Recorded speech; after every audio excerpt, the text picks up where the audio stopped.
कई लाखों अरबों करोड़ों का गबन करके जो विदेशों में बैठ गया है। चाहे विजय माल्या की बात कर लो, सरकार उन तक हाथ क्यों नहीं डालती है? सरकार को क्यों उनके तक हाथ डालने में दिक्कत होती है या परेशानी होती है? उत्तराखंड सरकार सो रही थी क्या? एक मिनट सुनो, उत्तराखंड सरकार सो रही थी, उत्तराखंड पुलिस सो रही थी। एक मिनट सुनो, मैं बात पे आ रहा हूँ। क्यों सरकार क्यों विजय माल्या पर हाथ नहीं डाल रही है? विजय माल्या से अगर रिकवरी करवाती तो कम से कम देश में सरकार का पैसा वापस आता, और वो क्या करते हैं कि तुम इतना करोड़, इतना अरब दे दो, इतना 100 करोड़ दे दो, पार्टी फंड में दे दो, तुम्हें छेड़ेंगे नहीं। ये चल रहा है। आज अगर हमारे मातृशक्ति के साथ इस प्रदेश के, मैं कह रहा था, सैनिक भी कह रहे थे कि हमारे कई सैनिक भाई है जिन्होंने इसमें इन्वेस्ट किया, उनके साथ अगर फ्रॉड हुआ है तो उनको बचाने के लिए यही साजिश चल रही है कि आप ऐसा करो, अगर 10,000 करोड़ का वो है तो आप इतना मत दीजिए, कई 1,000 करोड़ 2,000 करोड़ दे दो और पार्टी फंड में दे दो। ये चल रहा है। अगर LIU डेली रिपोर्ट दे रहा है, लोकल इंटेलिजेंस यूनिट जो है वो डेली अगर रिपोर्ट ले रहा है और वो आगे दे रहा है, इसका मतलब उनका टारगेट था कि इतना टारगेट है, इस टारगेट को इकट्ठा करना, और जब ये टारगेट खत्म हो जाए तो इस ऐप को बंद कर देना, इस साइट को बंद कर देना है। यही तो होगा। हमारे इंटेलिजेंस के लोग यहाँ मौजूद होंगे और वो भी सुन ले कि अगर कार्रवाई शुरू हुई, सबसे पहले कार्रवाई वहाँ से शुरू हो। वो बताएं अपने मुंह से कि आपने वो रिपोर्टें ले गई और आपने कहाँ दे रहे थे और क्यों दे रहे थे, उसके पीछे का कारण क्या था। भाई आज तो शुरुआत तो वहीं से करनी पड़ेगी। और दूसरी शुरुआत करनी है कि अगर आप ग्रुप में अपनी पीड़ा को रख रहे हैं, अपनी बात को रख रहे हैं, जो आपको वहाँ पर रोका टोकी कर रहा है, दूसरी शुरुआत वहाँ से होनी चाहिए, उनको उठाया जाना चाहिए। क्या वो आज उनके संपर्क में है जो पैसा लेके चले गए हैं? वो तो आज यहाँ पे मौजूद भी नहीं है, वही कह रहा हूं, आई नहीं रखे। अगर वो उनके संपर्क में है तभी वो आपको तड़ी दिखा पा रहे हैं, तभी वो आपको धमका पा रहे हैं। ब्रांच मैनेजर संगीता राणा उखीमठ से। और ये अच्छी बात है भाई साहब आप लोगों ने कि तमाम थानों में ये मुकदमे दर्ज होने चाहिए।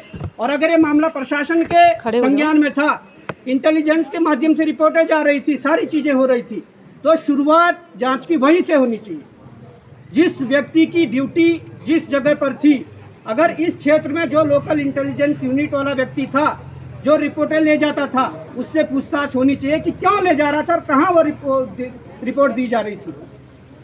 क्या सरकार का, या सरकार तो मैं नहीं कहूँगा, क्या पार्टी का ये एजेंडा था कि इतना टास्क को पूरा करना है, ये पूरा करना, और उसके बाद इसको बैन करके पार्टी फंड के लिए पैसा इकट्ठा करना है। सर ये चीज़ एक बात मैं बोलती हूँ, LIU वाले मेरे पास, क्योंकि मेरे 2 साल से मेरे पास सुविधा केंद्र है, तो मैं भी उनसे मैंने पूछा, मैंने कहा सर जब ये भाग गया तो मैंने भी उनसे पूछा कि आप लोग हमसे रिपोर्ट लेके जा रहे हैं हर साल, तो कहाँ लेके जा रहे हैं? उन्होंने बोला कि हम शासन को दे रहे हैं। तो मैंने कहा शासन जो है वो इंतजार कर रहे थे कि कब ये लोग जनता का पैसा लेके भागे। उन्होंने बोला कि मैम हम ज़्यादा नहीं जानते हैं। तो ये जब जांच शुरू होगी, इसीलिए मैं कह रहा हूँ कि शुरुआत वहीं से होनी चाहिए। उस लोकल इंटेलिजेंस यूनिट के, वो कोई भी था, इंस्पेक्टर था, कौन था, क्या था, उससे शुरुआत होनी चाहिए। तुमने रिपोर्टें ले गई, तुमने रिपोर्टें कहाँ जमा की और किसके पास जमा की, तब जाकर ये चैन पकड़ी जा सकती है, तब ये कड़ी पकड़ी जा सकती है। क्योंकि ये पूरा खेल नीरव मोदी और विजय माल्या का नाम मैं इसलिए ले रहा हूँ, इसी प्रकार का खेल है। तुम्हारे जिसका नाम लिया जाएगा उसको विदेश में बैठा दिया जाएगा। ये भी है ना कि हमारे पास कुछ सुनो लेके गए।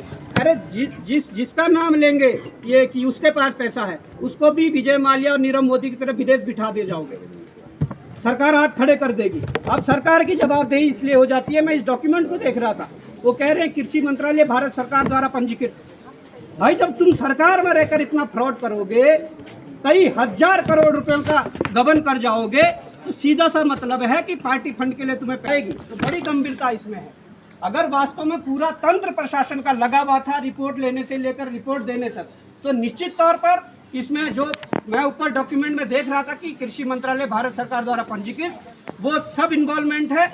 और अगर इसकी जांच आप कह रहे हैं कि लखनऊ उत्तर प्रदेश से ये शुरू हुआ, तो अगर प्रदेश के भीतर का मामला है तो SIT और तमाम प्रकार की जांच एजेंसियां इस पे काम कर सकती है। पर मामला प्रदेश से बाहर का भी है, पूरे देश का मामला है, तो CBI ED के बगैर इसमें जांच नहीं होगी। और निश्चित तौर पर जो ज्ञापन दिया जाएगा वो आप स्वीकार करें उसे, और आगे तक इस कार्रवाई के लिए आप इस पे थोड़ी रिस्पॉन्सिबिलिटी अपनी भी लें कि इतना बड़ा धोखा अगर महिलाओं के साथ हुआ है, हमारे उत्तराखंड वासियों के साथ हुआ है, तो निश्चित तौर पर हम आपको यह आश्वासन देना चाहते हैं कि अभी आप अपने स्तर पर सबसे पहले अपनी आपसी जो है एकता बनाए रखें। आप यहाँ हो, पौड़ी वाले जो वहाँ हो, कोई भी हो, अगर ये ज्ञापन देने के बाद आप अल्टीमेटम दे दीजिए, 15 दिन का दे दीजिए, 20 दिन का दे दीजिए, महीने भर का दे दीजिए, अगर तब तक कोई कार्रवाई नहीं होती है, आप लोग एकता बनाए रखें और तैयार रहें।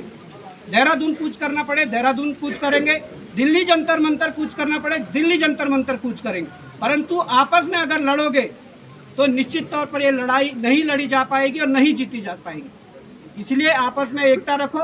सबको पता है आपकी चाहे कोई हेड थी, तमाम प्रकार के जिनके पास आपने पैसा इन्वेस्ट किया दिया, अगर आज उनके हाथ में भी ये पूरी पावर नहीं है, पैसा नहीं है, तो आपस में उलझ के कोई फायदा नहीं मिलने वाला। आप सब यूनिटी बनाए रखें, हम सब साथ हैं। इस प्रकार का धोखा अगर सरकार के बड़े बड़े विज्ञापनों देकर देश के प्रधानमंत्री का फोटो लगाकर किया गया है, तो निश्चित तौर पर या तो वो कंपनी आपको पैसा देगी जिन्होंने ठगी की है, और अगर वो नहीं देती है, देश के प्रधानमंत्री की जवाबदेही है, यहाँ के जो सहकारी मंत्री है उनकी जवाबदेही है, अगर आपका पैसा वो लौटाएंगे। तो इस लड़ाई को लड़ेंगे, आप विश्वास रखिए, हम आपके साथ हैं। जब आप लोग याद करोगे, निश्चित तौर पर आपके साथ खड़ा हुआ जाएगा और आपके संघर्ष में हम शामिल होंगे।